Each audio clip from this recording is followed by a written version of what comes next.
शब्द बिना सूरत आंधरी। अंत समय में इंसान क्यों रोता है? शरीर छोड़ते हुए क्यों रोता है? क्योंकि उसको पता नहीं होता कि मैं जाऊं कहां। सोते हुए क्यों नहीं रोता है? जबकि उसे बड़े आराम से चला जाता है, कभी जंगल में, कभी मंगल में, कभी पार्टियों में, कभी झगड़े करने चला जाता है। सपने में देखो कितने आराम से जा रहा है, शरीर यहीं पड़ा है और सूरत जा रही है आराम से। क्यों जा रही है? क्योंकि उसको पता है मैं सोने जा रहा हूं, मरने नहीं जा रहा, वापस फिर आ जाऊंगा। इसलिए उसको कोई डर नहीं होता सोने में। और मरने में ऐसा होता है, बेटा इस बार आखिरी बार जा रहा है, वापस नहीं आ पाएगा। अब बस चक्कर ये है कि उसको पता नहीं होता कि मैं जाऊं कहां, इसलिए वो रोता है।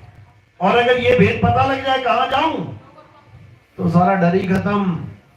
तो यही कबीर साहब समझा रहे हैं वाणी में कि आए हो तुम कहां से और जाना तुम्हें कहां है, इतना बस विचार लो, हो गया भजन। अरे क्या राम राम राम राम जप रहा है, क्या ओम कलियम हरियम हरियम हरियम जप रहा है? छोड़ इसको और क्या कर, अपने स्वरूप को जान ले। तेरा स्वरूप शब्द स्वरूप है, उसको पहचान ले। शब्द हमारा तू शब्द का, सुन मत जा सरक, और जो चाहे निज रूप को तो शब्द ही ले परख। ये समझ लो, शब्द को परखना है। कौन से शब्द को परखना है? सार शब्द को। और कौन से को छोड़ देना है? पावन अक्षरी असार शब्द को। इसी के लिए बोला है, सोई गुरु पूरा कहावे, जो दो अक्षर का भेद बतावे, एक छुड़ावे। कौन सा छुड़ाना है?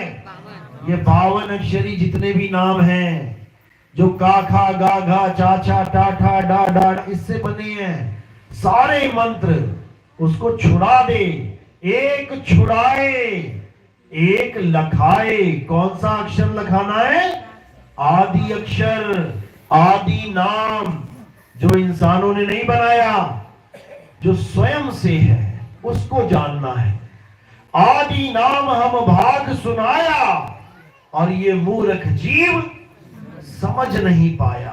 आदि नाम के बारे में कबीर साहब ने इतना भाखा, लेकिन ये मूर्ख जीव समझ नहीं पाया। क्या भाखा साहिब ने आदि नाम के बारे में?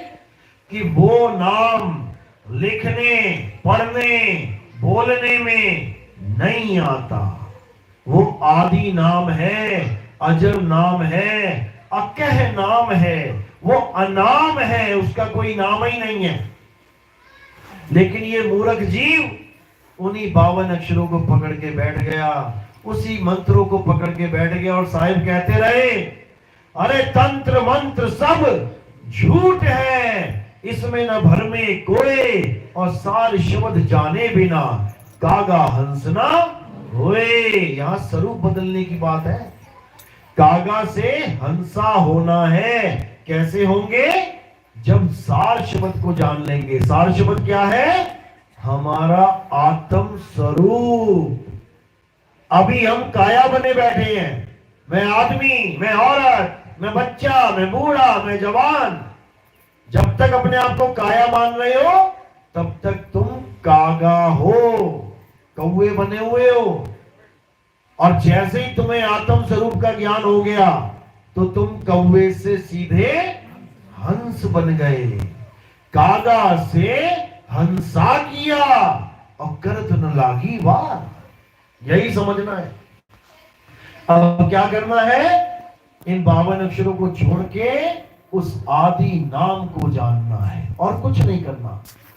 52 अक्षर लोक त्रय, सब कुछ इन्हीं माही, और ये आखर खिर जाएंगे। छोड़ दे इसे, ये खिर जाएंगे, टूट जाएंगे। ऐसी नाव पे बैठ गए हो तुम जो टूट जाएगी छोड़ से। ये अक्षर खिर जाएंगे, वो आखर इनमें नहीं। जो वो अक्षर है, आदि अक्षर है, वो इन 52 अक्षरों में नहीं है। छोड़ दे इसे, क्योंकि ये 52 अक्षर केवल जीभ से बोले जाते हैं, जीभ का आधार लेके चल रहे हैं। ये 52 अक्षर जीव आधारा, आदि अक्षर जीव्या से न्यारा, वाही को सत सिमरण कहिए, सिमर सिमर नर उतरो पारा। वो 52 से परे जो आत्म स्वरूप है वो है सच्चा सिमरण, उसका सिमरण कर। ये 52 अक्षरों के जाप को छोड़ दे। अरे मोको कहां ढूंढे रे बंदे, मैं तो तेरे पास में। अगर वो मेरे पास है तो सतलोक में कुर्सी डाल के कौन बैठा है? 16 शंख योजन दूर। बताओ, कबीर साहब कह रहे हैं मैं तो तेरे पास में, लेकिन अज्ञानी जीव सोच रहा है वो 16 शंख योजन दूर बैठे हैं। कमाल करते। यानी दो परमात्मा हो गए, एक तुम्हारे पास में बैठा है और एक दूर बैठा है, और दूर वाला सतलोक में बैठा है वो भी फेल हो गया। क्यों? आगे अलग लोक भी है, वहां अलग पुरुष बना बैठा है एक और परमात्मा। फिर उसके आगे अगम लोक है, वहां अगम पुरुष बना बैठा है एक परमात्मा। उसके आगे अनामी लोक है, वहां अनामी पुरुष बना बैठा है। 5-5 परमात्मा तो कबीर पंथियों ने बना दिए। और साहिब कह रहे भाई ने तो जगदीश कहां से आया, और कहो कौन बोर आया भैया, तो जगदीश कहां से आया। वो तो हिंदू मुसलमान का झगड़ा खत्म करने की बात कर रहे थे कि वो एक है, तो कबीर पंथी कह रहे हैं वो 5 है। अब बताओ, झगड़ा तो यहां बहुत तगड़ा है। तो इसी को साहिब समझा रहे हैं, झगड़ा एक बड़ा राजा राम। बहुत तगड़ा झगड़ा है ये, लेकिन तब समझ में आता है जब भेदी गुरु मिल गया। अब तुम्हारी सारी कहानी समझ में आ जाएगी। तो साहिब कह रहे हैं मोको कहां ढूंढे रे बंदे, मैं तो तेरे पास में। अब कहां कहां नहीं है? पास में तो बहुत सारी चीजें हैं। अब कहां कहां नहीं है? ना मंदिर में, ना मस्जिद में, और ना काबे कैलाश में। यहां नहीं है भाई, गलती से मत ढूंढने चले जाना। ना में जप में, ना में तप में, ना एकांत निवास में। तो ना में जप में। और तुम लोग क्या कर रहे हो? कौन कौन जप कर रहा है बताना जरा, माला लगा रहा फेरने में। कौन कौन जप रहा है? हाथ खड़े करो। कोई तो जप रहा होगा भाई, सारे परम ज्ञानी बन गए। पहले जपते थे, अच्छा अब छूट गया, शुक्र है। तो कह रहे नाम है जप में। मैं किसी जप में नहीं हूं कि तुम लग जाओ जपने, वो भी माला लेके। जबकि कबीर साहब ने तो माला का खंडन किया है।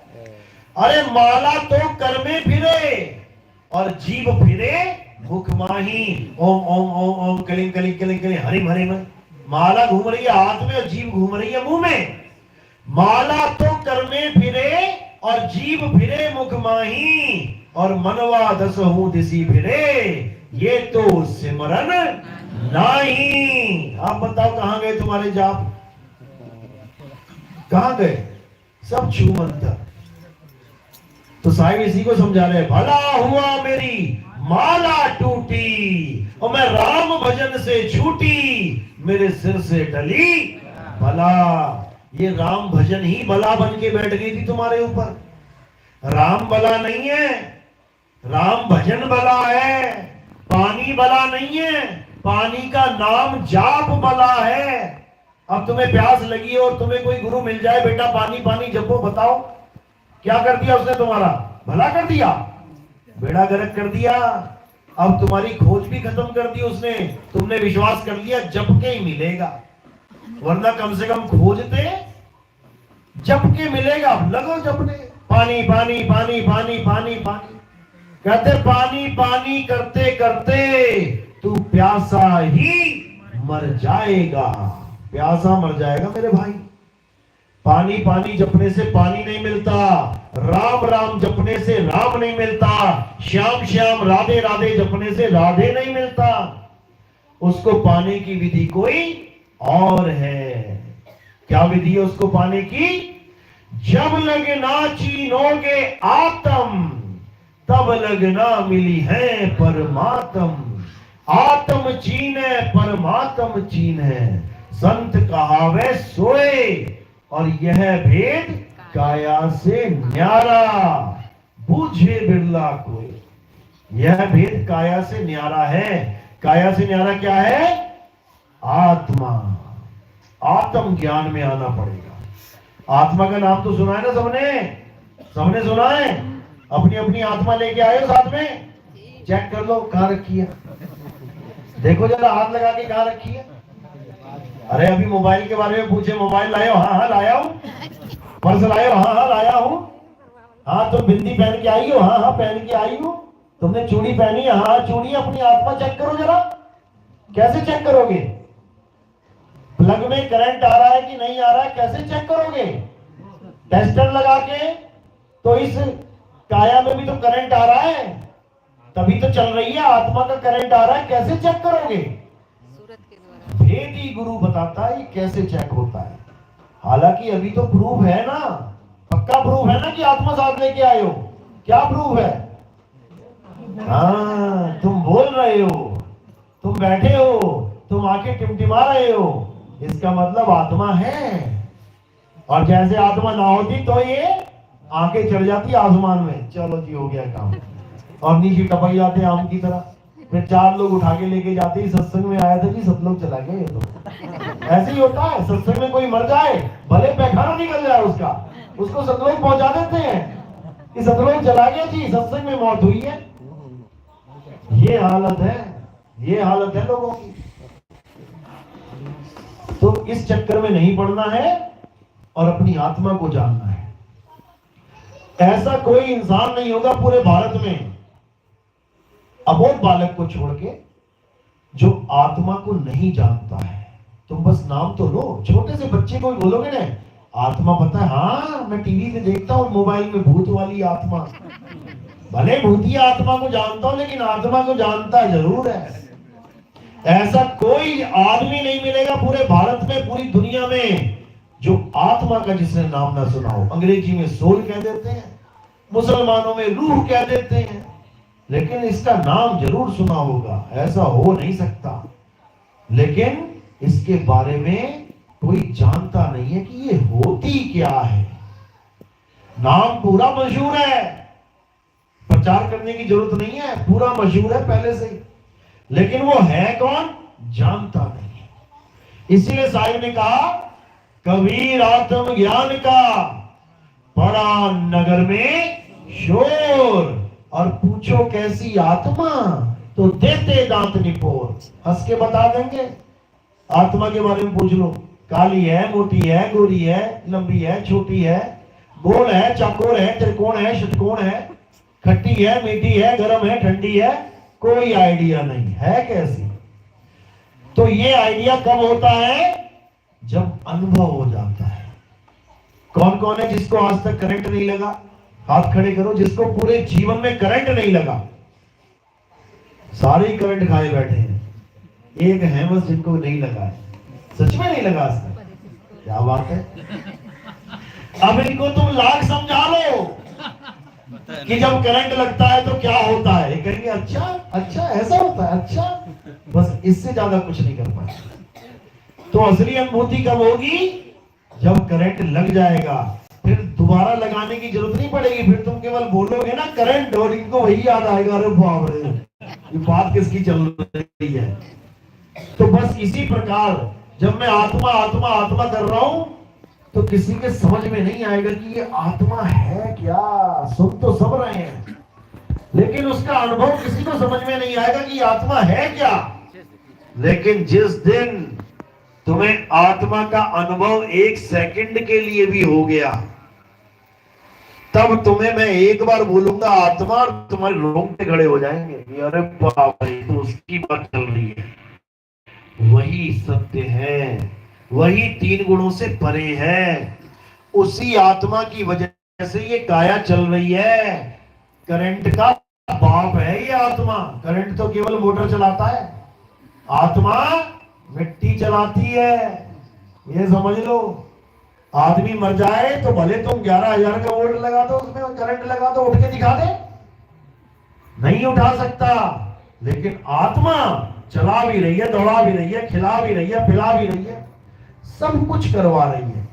इसलिए आत्मा ही जीवन है। अगर ये काया जीवित है तो आत्मा की वजह से है। आत्मा ही जीवन है और ये काया मृत है। जैसे पंखा जब लेने जाते हो कितने हिस्से लेके आते हो, कितने पीस में पड़ा होता है? 3 पीस में। एक में पंख पड़े हैं, एक में रोटेटर पड़ा है और एक में वो डंडा पड़ा है फंसाने वाला।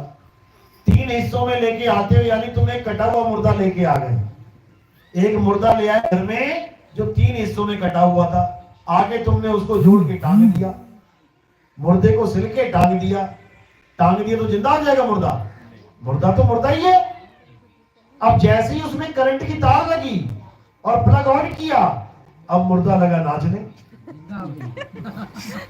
अब मुर्दा लगा नाचने 250 की स्पीड से। अब वो जिंदा है कि मुर्दा है?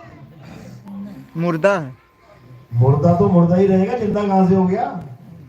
अब वो मुर्दा नाच रहा है और तुम्हें वो मुर्दा दिखाई दे रहा, नहीं नहीं यार जिंदा लग रहा है, तो चल रहा है, घूम रहा है, जिंदा है।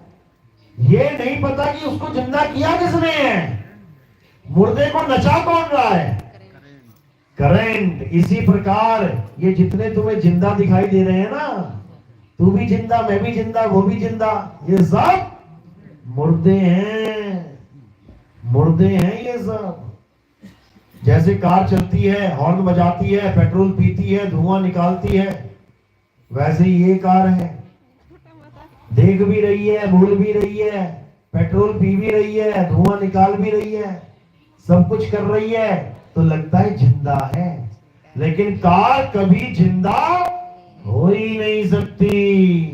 ये ड्राइवर ने जिंदा कर रखा है उसे, देख गियर पे गियर लगा रहा है। ये कार कभी जिंदा हो ही नहीं सकती, ये शरीर कभी जिंदा हो ही नहीं सकता। ये केवल करंट की वजह से दिल धड़क रहा है, ब्लड घूम रहा है, आंखें चल रही हैं, कान सुन रहे हैं, सारे काम हो रहे हैं। और जैसे ही करंट अलग हो गया, वैसे ही ये मुर्दे का मुर्दा। इसीलिए साहिब ने कहा, साधो ये मुर्दों का गांव। ये सारे गांव बजा रखे हैं मुर्दे ने, और मुर्दे बच्चे भी पैदा कर रहे हैं। गांव के गांव बसा दिए मुर्दे ने। किसी को समझ में नहीं आ रही ये कहानी। ये माया की ऐसी जबरदस्त कहानी है कि तुम्हारी सोच से परे है, तुम सोच भी नहीं सकते हो क्या रहा है मेरे साथ। अब क्या करना है? अब इस माया को अच्छी तरह समझ जाओ कि इस माया को तुमने त्यागना है, इसमें रहते हुए भी त्यागना है। कमल की तरह कीचड़ में है, लेकिन कीचड़ लगने नहीं दे रहा है। ऐसे रहना है तुमने, यानी हमेशा के लिए तैयार हो जाना है कि ये शरीर मैंने छोड़ना है, मरना नहीं है, मैंने छोड़ना है। यानी सांप की तरह तैयार रहो कि केचुली छोड़नी है, मर नहीं जाना। केचुली छोड़ के सांप मर नहीं जाता। बस यही करना है। अगर ये सीख लिया तो समझो सब सीख लिया। अगर ये कला आ गई, मरने की कला आ गई, तो समझो सब कुछ आ गया, तुम्हारा जन्म सफल हो गया। और फिर मरना कोई मरना नहीं रह जाएगा, मरना एक जश्न हो जाएगा। इतना आनंद आएगा तुम्हें, तुम सोच भी नहीं सकते, केवल मरने में। जिसके लिए साहिब ने बोला, जिस मरने से जग डरे और मेरे मन आनंद, मरने पर ही पाइए पूर्ण परमानंद। क्यों आता है आनंद? कारण क्या है? क्योंकि जो चीज मुर्दा है उसको छोड़ के तुम उसको पकड़ रहे हो जिसके कारण ही जिंदा है। यानी तुम अपनी आत्मा में आ रहे हो और वो तो है ही जिंदा, उसका स्वरूप ही आनंद है। इसीलिए बोलते हैं सतचित आनंद। लेकिन लोग इसको समझ नहीं पाते, वो सोचते हैं किसी भगवान का नाम है तो जयकारे लगाते हैं, जय सच्चिदानंद, जय सच्चिदानंद। अरे भैया, जय सच्चिदानंद नहीं है वो है सत्यचित आनंद। जब आत्म रूपी सत्य के साथ तुम्हारा चित्त लग जाए, शब्द गुरु चित्त चेला रे, तो जब आत्म स्वरूप के साथ तुम्हारा चित्त लग जाए, तब जो आनंद प्राप्त होता है उसको सतचित आनंद कहते हैं। ये किसी भगवान का नाम नहीं है, इस गलतफहमी में मत रहना। तो इसी को समझना है, आत्म ज्ञान में रमण करना।